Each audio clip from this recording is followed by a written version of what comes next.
The air was crisp and golden, filtering gently through the lace curtains of Mary Collins's modest apartment. The afternoon was supposed to be peaceful, a rare quiet moment she cherished with her 1-year-old son. She smiled as she watched him play with his favorite toy on the soft carpet of their living room. The rhythmic hum of his laughter was a balm against the outside world's chaos. But tranquility was a fragile thing. Suddenly, the walls seemed to vibrate as loud, pulsating music broke the serene silence. Mary's contentment gave way to irritation. This wasn't the first time Jason Brooks's music had shattered her peace. Despite the thinness of the walls in Chelsea Place apartments, there was an unspoken expectation of courtesy that Jason continually flouted. Mary stood by the window, her fingers tapping rhythmically against the sill as she pondered her next move. She had heard stories from other residents about similar disturbances and Jason's notorious temper. The tension in the building had been brewing like a thunderstorm, waiting to unleash its fury. Deciding that enough was enough, Mary scooped up her child and headed towards Jason's apartment. Each step echoed in her ears, a reminder of her resolve, but also a prelude to potential conflict. Standing outside Jason's door, Mary took a deep breath and knocked firmly, her heart pounding louder than the beats emanating from within. The door swung open violently after a moment, revealing Jason's scowling face. His eyes were dark pools of agitation, fed by whatever chaos had been festering inside. "What?" he snapped, his voice carrying more weight than just annoyance. "Jason," Mary began carefully, "the music is too loud. Could you please turn it down? My baby is trying to nap." Her words were calm, but there was an edge of desperation beneath them. Jason's response was immediate and defensive. "It's not even that loud. Why do you always have to make everything such a big deal?" As his voice rose, so did Mary's frustration. The exchange drew curious eyes from behind cracked doors and peeking blinds. Neighbors began to gather, forming a silent audience to this unfolding drama. "You know this isn't about today," one neighbor whispered to another, recounting tales of past disturbances and unprovoked outbursts. Mary remained firm. "Please, Jason, I'm just asking for some consideration. It's—" But before she could finish her plea, Jason slammed the door shut with a force that rattled the frame. The crowd dispersed slowly, murmuring among themselves about his unpredictable nature. One woman leaned in towards Mary and confided in hushed tones about previous altercations involving Jason that had ended poorly. The air around Mary seemed charged as she turned back towards her apartment. She felt uneasy knowing how easily tempers could flare in such close quarters. Back inside her own home, Mary tried to calm herself as she put her child back down for his nap. But the relief was short-lived, as loud crashes suddenly erupted from Jason's apartment, a volatile symphony of anger unleashed. Mary froze mid-step, heart racing as adrenaline surged through her veins. Was this an escalation or just another episode of Jason's erratic behavior? The question loomed large as she contemplated what would happen next. The afternoon sun dipped lower in the sky as shadows stretched across the worn carpet. Outside, voices raised in alarm filtered through the walls, a prelude to something far more sinister than mere noise complaints. In that moment of stillness before chaos resumed its dance, Mary knew her decision to confront Jason might have set into motion events that could not be undone. As she reached for her phone to call for help, a sharp crack pierced the air, a sound too close and too familiar to mistake for anything but danger. Her heart dropped as she realized this confrontation had spiraled beyond control.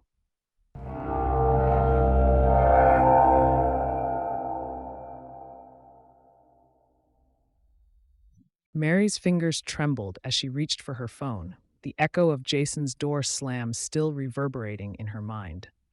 Each second felt suspended, charged with the weight of uncertainty and fear seeping into the walls of Chelsea Place apartments. She hesitated, the decision to involve the police hanging in the balance when another crash from Jason's apartment shattered her indecision. Leaving her phone on the table, Mary turned toward her child, nestled in his stroller, blissfully unaware of the turmoil outside. She could still hear faint voices from the hallway, whispers of neighbors who had witnessed the earlier altercation. The tension was palpable, an electric charge in the air waiting to ignite. Mary stepped back into the hallway, hoping to make peace before things spiraled further. But as she approached Jason's door once more, it flew open with a forceful crack, stopping her in her tracks.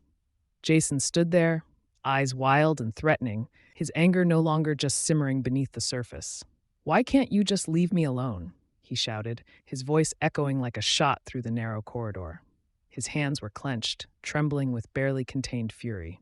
"Jason, please," Mary implored, her voice firm despite the fear curling in her stomach. "I'm not trying to fight, I just want some peace." But Jason wasn't listening. His anger was a living thing now, consuming rational thought and replacing it with reckless abandon. The argument escalated rapidly. Words flew back and forth with increasing volume until suddenly silence fell. A chilling pause before Jason reached behind him. The hallway filled with an audible gasp as he revealed a gun from beneath his jacket. The reality of their situation shifted dramatically. This was no longer a simple dispute. "Jason," someone shouted from down the hall, a neighbor peeking through their door. "Don't do this!" The plea hung unanswered. Mary's heart thundered as she instinctively moved to shield her child. Fear surged through her veins, but she refused to look away from Jason's eyes that seemed lost and far beyond reason. The tension broke as neighbors retreated into their homes to call for help, voices urgent and overlapping as they dialed emergency services. The sound of sirens rose faintly in the distance, a promise of intervention that felt miles away. Time stretched painfully thin as Mary stood firm, refusing to yield to panic, even as chaos threatened to consume them all. In an instant that seemed both eternal and fleeting, Jason pulled the trigger. The world exploded into motion and sound. Mary cried out as pain seared through her hand, a sharp agony that barely registered over her desperate need to protect her child. She fell backward against the stroller with its precious cargo. The screams of neighbors filled the air along with cries for someone, anyone, to stop this madness. But Jason had already turned on his heel and fled down the stairwell, leaving behind a trail of destruction that painted a grim scene against pastel apartment walls. As police sirens wailed closer, Mary clutched her injured hand, eyes wide with horror at what lay before her, a silent stroller and a nightmare too real to comprehend. Officers arrived swiftly, bringing order to chaos, yet unable to erase or mend what had been irrevocably broken. They fanned out across the complex in pursuit of Jason, while paramedics rushed to Mary's side. But amid all this motion and urgency was a chilling stillness, the weight of what had happened pressing down like a shroud over Chelsea Place apartments. Even as officers followed leads and gathered witness statements under darkening skies, an unsettling question remained unanswered. What drove Jason Brooks to such desperate violence? And what would they discover about him now that he had vanished into shadow? The answers seemed elusive as dusk settled like an uneasy blanket over the community, a reminder that some mysteries intertwine too closely with tragedy ever to be fully unraveled.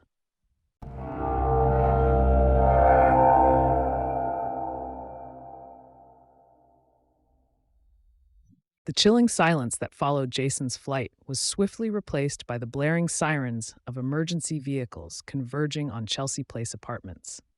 First responders, their faces set with grim determination, poured into the courtyard where chaos had erupted. Mary, cradling her injured hand, sat on the cold pavement beside her child's stroller. Her eyes were glazed, unfocused as paramedics assessed her wounds. Detectives arrived next, their presence adding a layer of order to the unfolding scene. The courtyard buzzed with the fragmented murmurings of distraught witnesses, their words tumbling over each other in a disjointed chorus that made coherent testimonies hard to gather. Officers moved among them, trying to piece together the shattered sequence of events. A young officer crouched near a cluster of shell casings, glinting ominously in the afternoon sun. He radioed in his discovery, noting the caliber and quantity, evidence of Jason's reckless violence. Meanwhile, another detective was briefed on Jason's escape, prompting an immediate all-points bulletin for his vehicle. Bolo issued for suspect's car, crackled through police radios as officers fanned out to set up a perimeter around the complex. They assessed the situation with growing urgency. Jason had to be found before he could inflict further harm.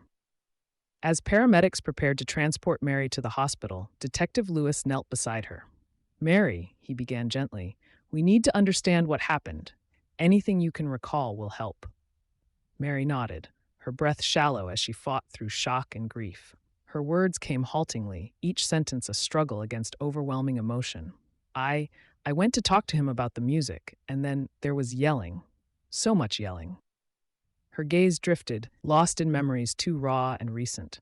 At the local hospital, amidst the sterile smell of antiseptics and hushed urgency, Mary lay on a gurney while nurses tended to her hand. Detective Lewis stood quietly by her side, his notebook poised but unintrusive. "Take your time," he encouraged softly. "I tried to reason with him," she continued, voice quavering but gaining strength. "But then he pulled out a gun. I just wanted to protect my baby." Her eyes brimmed with tears that spilled over silently. Her account filled in crucial gaps. Her instinctive move to shield her child confirmed Jason's direct threat. This was no accident. It was deliberate violence fueled by rage. As night settled over Murfreesboro, detectives cross-referenced witness accounts with Mary's statements to confirm Jason's last known direction, a lead that narrowed their search grid significantly. Just then, a call crackled through the radio. Suspect's vehicle spotted heading south on Route 96. Detective Lewis exchanged glances with his partner. This was their chance. They mobilized quickly, coordinating with county units to close in on Jason's potential route. Meanwhile, at the edge of town near Williamson County line, deputies set up a roadblock, a final stand against Jason's desperate bid for freedom. The tension among them was palpable as they awaited any sign of his approach. Back at Chelsea Place Apartments, residents huddled together under porch lights that flickered uncertainly against encroaching darkness. The community felt exposed and vulnerable, a wound laid bare by senseless violence. In those tense moments before action resumed its relentless pace, Detective Lewis received another call. Shots fired near open field, south of Route 96. His heart sank as he realized what this might mean. The vehicles roared back into motion towards the scene, a race against time already stained by tragedy.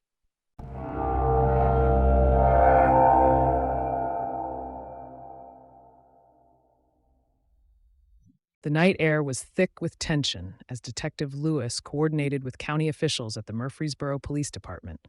The dispatch room buzzed with urgency, a cacophony of ringing phones and rapid-fire radio exchanges. The aim was clear: coordinate efforts with adjacent counties to track the elusive Jason Brooks.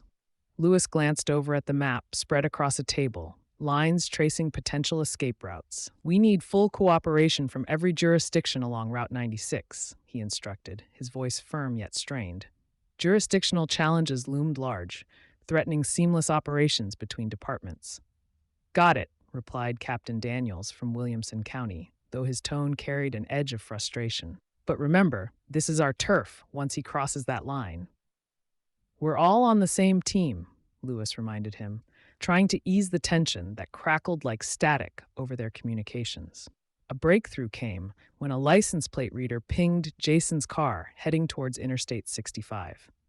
Confirmation of his trajectory beyond city limits galvanized the teams into action. Officers lost visual contact near the county border, prompting tactical units to mobilize swiftly. The chase had escalated from urban streets to the challenging terrain of rural roads. The scene shifted to a narrow roadside in Williamson County, where officers converged under a canopy of stars that offered little illumination. Here, dense brush and winding back roads hindered their progress. Vehicles struggled for traction on mud-slick paths as ground units fought to maintain sight of Jason's path. Detective Lewis drove down a dirt road lined with shadows that seemed to swallow their headlights whole. "Keep your eyes peeled," he instructed his partner. Officer Reed, who scanned the darkness for any sign of movement. Their vigilance paid off when they stumbled upon an abandoned vehicle, its engine still warm against the cool night air. Nearby lay a discarded gun, its presence both ominous and telling. Radio chatter crackled to life as another unit reported spotting Jason running into an open field. "Field's up ahead," Lewis relayed through his radio. "Let's close in." The officers pressed forward, stepping out into the field where moonlight draped the landscape in ghostly hues. Their breaths plumed in the cold night as they spread out, eyes straining against silvery grass that whispered secrets in the wind. Suddenly, a shout pierced the quiet. a deputy had caught sight of Jason's silhouette darting through the open expanse. There! By the tree line! The chase was on once more. Officers sprinted after Jason's fleeing form, adrenaline sharpening their focus. But even as they closed in, uncertainty gnawed at them. What would Jason do next? Cornered animals were unpredictable. In those fleeting moments before dawn broke, Detective Lewis received another urgent transmission. Shots fired! Suspect down! The words hung heavy in the air as officers skidded to a halt at the edge of chaos. They approached cautiously, weapons drawn but hearts heavy with what they might find. As they reached Jason's motionless figure sprawled beneath a lonely oak, Lewis knelt beside him and checked for a pulse. A chill crept through his veins as realization set in. Jason Brooks had chosen his end. The field was silent now, save for rustling leaves and distant sirens, a stark contrast to the storm that had raged just moments before. But even amid this resolution lay an unanswered question. Why had it come to this? What demons drove Jason to such desperate violence? The community would demand answers. Mary Collins deserved them most of all. Yet as dawn painted the sky in shades of uncertainty, those answers remained elusive. A mystery intertwined too closely with tragedy ever to be fully unraveled. Detective Lewis knew their investigation had only begun.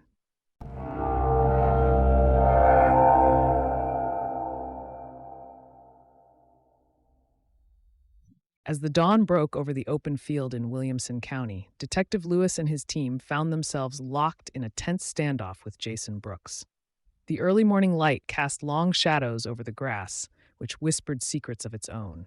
Officers spread out in a cautious arc, weapons drawn but voices calm, trying to coax Jason into surrendering.